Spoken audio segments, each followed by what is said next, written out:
When my parents passed away in a tragic car accident, my world shattered. I was only 24, barely out of university, with no siblings or extended family to lean on. Grief consumed me, and it felt like the ground had been yanked from under my feet. My parents had always been my pillars of strength, and their sudden absence left me adrift in a storm I wasn't prepared for. Amid the darkness, I clung to the one bright spot in my life, my husband, Ravi. We had only been married for a year, and his warmth had been a source of comfort during my parents' illness. When they passed, he promised to stand by me, to be my family when I felt I had none. I believed him. But promises, I would soon learn, were just empty words. Shortly after my parents' funeral, cracks began to show in our marriage. At first, they were subtle. Ravi working late, coming home distant and irritable. He assured me it was just stress from work, but my gut told me something was wrong. Then, his family began visiting our home more frequently, bringing with them a wave of judgment and criticism. "You're too slow with housework," his mother said one afternoon as she inspected the kitchen like a drill sergeant. "And look at these dishes, still wet. You were spoiled in your parents' house, weren't you?" Ravi said nothing. He sat silently in the living room as his mother's sharp words cut into me. I tried to dismiss it as cultural differences at first. After all, Ravi's family had traditional values, and I assumed they were just adjusting to having a modern daughter-in-law. But as the weeks turned into months, their visits turned into stays, and their criticisms turned into demands. Then came the bombshell. One evening, Ravi came home late as usual, his face clouded with an expression I couldn't quite read. "We need to talk," he said, avoiding my gaze. My heart sank. "What is it?" He hesitated for a moment before blurting out, "I think we should take a break. I need some space to figure things out." It felt like a knife to the chest. "A break?" I asked, my voice trembling. "We're married, Ravi. What does that even mean?" He didn't answer. Instead, he packed a bag and left that night, leaving me alone in the house. The next morning, his family arrived with their suitcases. "We're moving in," his mother announced as if she owned the place. "Ravi told us everything. We'll help you adjust while he sorts himself out." Adjust? What was I adjusting to? My husband abandoning me? But I didn't argue. I was too emotionally drained, too lost in my grief and confusion to fight back. It didn't take long for their true intentions to surface. Ravi's mother and father treated me like their personal maid. I cooked, cleaned, and catered to their every whim while they criticized everything I did. "You call this tea?" his father scoffed one morning, shoving the cup away. "Even a child could do better." At first, I tried to appease them, thinking they might soften if I showed kindness, but their demands only grew. Soon, I was waking up at dawn to prepare their breakfast, spending the day cleaning, and staying up late to iron their clothes. I felt like a shadow of my former self, a servant in my own home, with no one to turn to. My friends drifted away as I withdrew into isolation, too ashamed to tell them what was happening.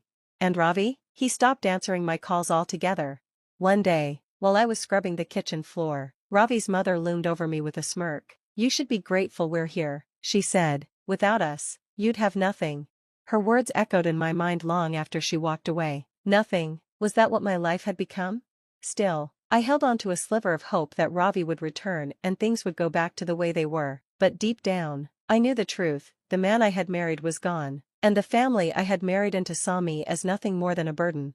The days blurred into weeks, and the weight of their cruelty began to suffocate me. But as I lay awake at night, staring at the ceiling, I made a silent promise to myself: I wouldn't let them break me. Little did I know, the turning point in my life was just around the corner. As the weeks stretched into months, I fell into a routine that left me both physically and emotionally drained. My days revolved around fulfilling endless demands, each one more demeaning than the last. It wasn't just the housework. My in-laws seemed to find pleasure in reminding me of my place in the family. "You're lucky Ravi married you," his mother would sneer as I set the table for dinner. "What do you even bring to this family? You're useless without him." I wanted to fight back, to shout that I wasn't useless, but I was too worn down. They had taken everything from me: my confidence, my home, my sense of self. One evening, as I was folding laundry in the corner of the living room, my father-in-law walked in, speaking on the phone. His voice was unusually enthusiastic. "Of course, we'd be honored to have you for dinner, sir," he said, bowing his head slightly as if the person on the other end could see him. "It's the least we can do to show our gratitude for everything you've done for the company." When he hung up, he turned to me with a sharp glare.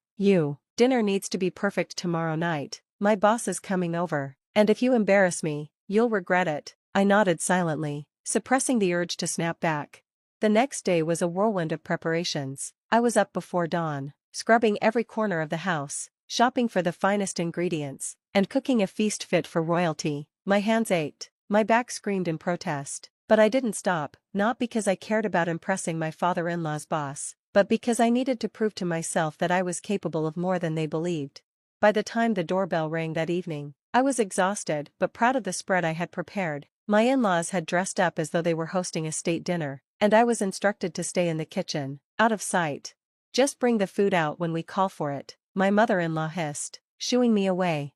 I stood in the kitchen, my heart pounding as I heard the door open. My father-in-law's booming voice filled the air as he greeted his boss, a man he clearly revered.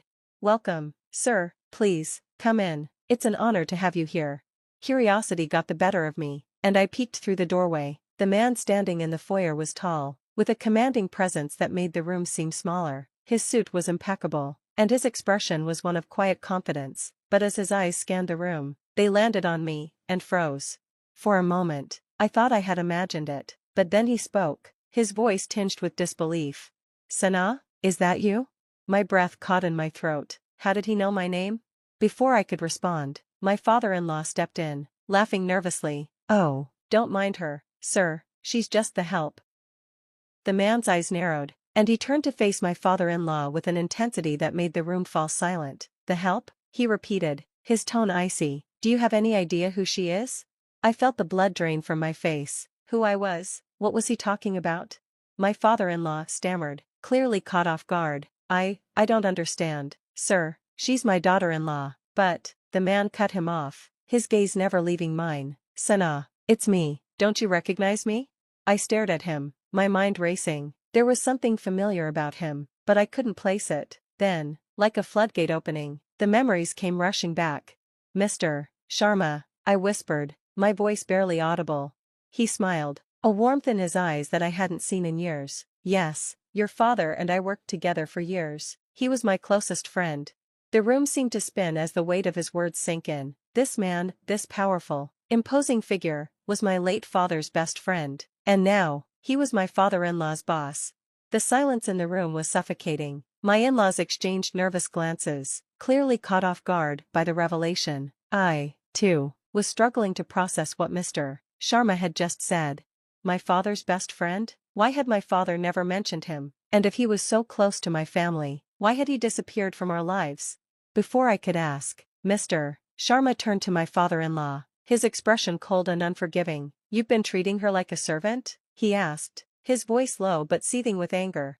My father-in-law stammered, "And no, sir, it's not like that. She helps out." "Helps out?" Mr. Sharma cut him off, his voice rising. "I saw how she was hidden away in the kitchen. Don't try to lie to me." He turned back to me, his gaze softening. "Sana, you don't belong here. Come with me." The words hit me like a lifeline thrown to someone drowning. For the first time in years, someone was standing up for me, seeing my worth. But before I could answer, my mother-in-law stepped in. "She's our daughter-in-law," she snapped, her voice trembling with both anger and fear. "She belongs here with her husband." Mr. Sharma raised an eyebrow. "And where is her husband? Why isn't he here, supporting her?" The question cut through the room like a knife. Ravi wasn't here, he was never here. My in-laws had no answer, and their silence was damning. Finally, I found my voice. I appreciate your concern, Mr. Sharma," I said, trying to steady my shaking hands, "but I can't just leave." He frowned, clearly not satisfied with my answer. "You don't have to live like this, Sana. Your father would never have wanted this for you." His words brought tears to my eyes. My father, the man who had always believed in me, who had given me the strength to dream big. What would he think if he saw me now? But the chains of obligation were too strong. I couldn't just walk away, not yet. "Thank you," I whispered, "but I need time." Mr. Sharma didn't argue further, but the fire in his eyes told me he wasn't going to let this go. He stayed for dinner, though the atmosphere was tense. My in-laws fawned over him, desperately trying to win back his favor, but he remained distant, his attention mostly focused on me. As he was leaving, he handed me a business card. "If you ever need anything at all, call me," he said firmly. I nodded, tucking the card into my pocket. The next few days were unbearable. My in-laws were furious with me, blaming me for embarrassing them in front of Mr. Sharma. They doubled down on their mistreatment, giving me even more chores and berating me at every opportunity. But something had changed in me.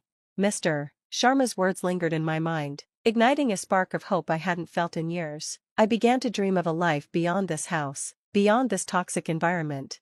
One evening, while cleaning my husband's study, I found a pile of unpaid bills hidden in his desk drawer. My heart sank as I realized the depth of our financial troubles. No wonder my in-laws clung to Mr. Sharma's goodwill, they were drowning in debt.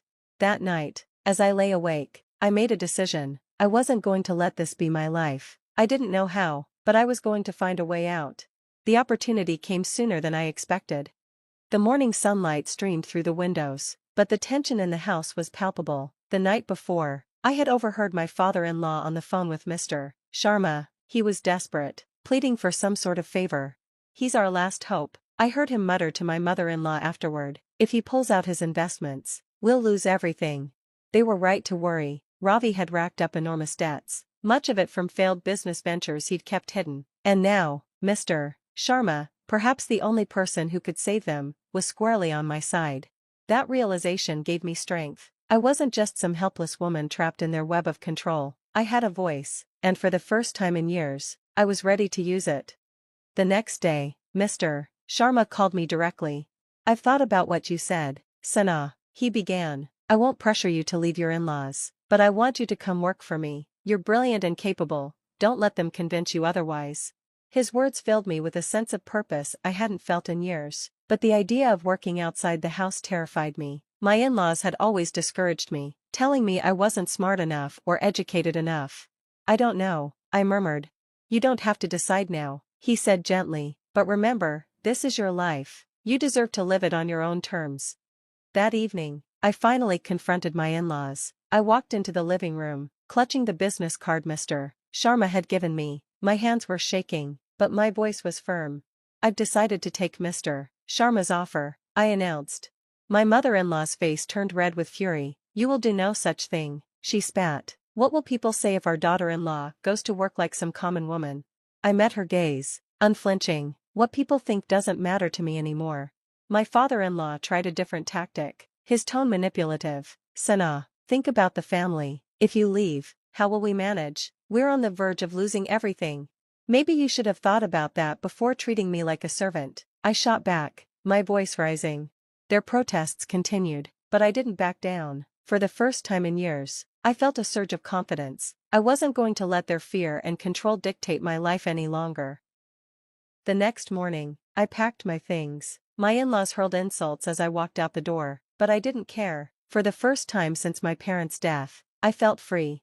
Mr. Sharma met me outside his office building. He had arranged everything, a place for me to stay, a job that suited my skills, and even a plan to help me reclaim the confidence I had lost.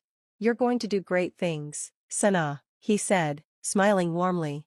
In the weeks that followed, my life transformed. I threw myself into my work, discovering talents I never knew I had. Mr. Sharma became not just a mentor, but a father figure, reminding me of the love and support my own father had once given me. As for my in-laws, their world began to crumble. Without my unpaid labor, their household fell into chaos, and when Ravi returned, expecting to pick up where he left off, he found a very different woman waiting for him. "You're too late," I told him, my voice steady. "I'm not the same person you left behind." His pleas fell on deaf ears. For once, I wasn't looking back. 6 months later, I stood on the balcony of my new apartment, gazing at the city lights. Life wasn't perfect, but it was mine. For the first time in years, I felt hopeful about the future. Mr. Sharma's voice echoed in my mind. "This is your life. You deserve to live it on your own terms." And that's exactly what I intended to do.